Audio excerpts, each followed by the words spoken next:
Is it the people or is it the technocrats? Is it the people or is it the scientific elite? Is the same people that said 6 feet to slow the spread, the same people that tried to require you to take a vaccine that you didn't need? Play cut 39.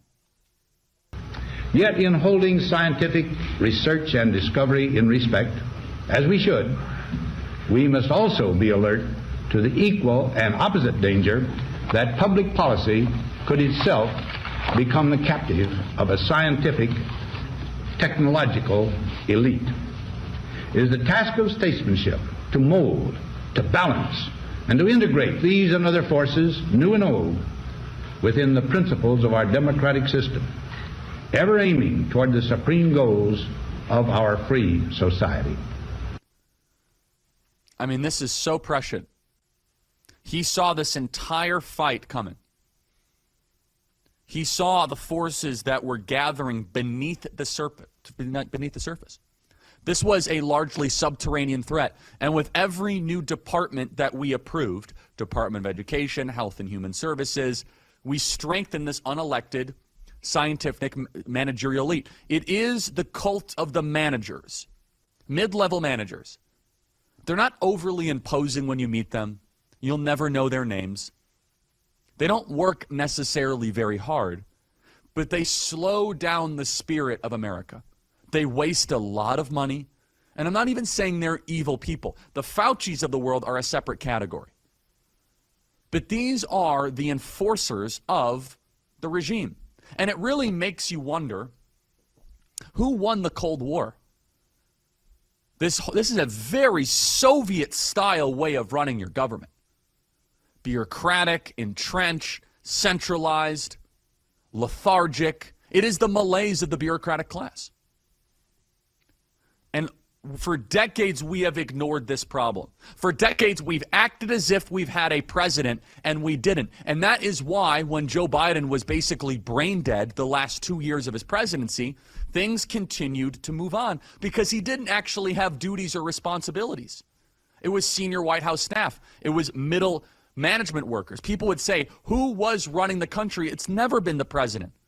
Donald Trump tried to exert this power in his first term, and as you remember, he was attacked from every possible direction for that. Barack Obama was a ceremonial president, and he enjoyed it. He was able to do his March Madness picks. He was able to kind of go to the Oscars, be a popular guy. That's what they want the presidency to be. Celebrity, nice smile, good to the media, say a couple things, not an ultimate decision maker.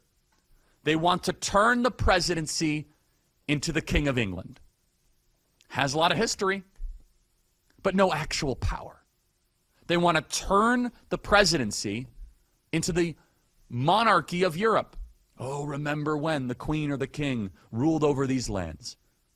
And instead, their version is the Cass-Sunstein model of government. Is that there will be conference rooms of people that know better than you. And by definition, this belief system, this version of government, minimizes the citizen. The bigger the government, the smaller the citizen, as Dennis Prager would always say.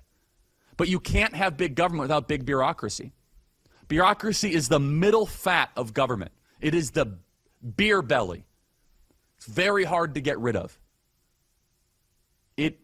It is sluggishly annoying against all of your aims and your ambitions.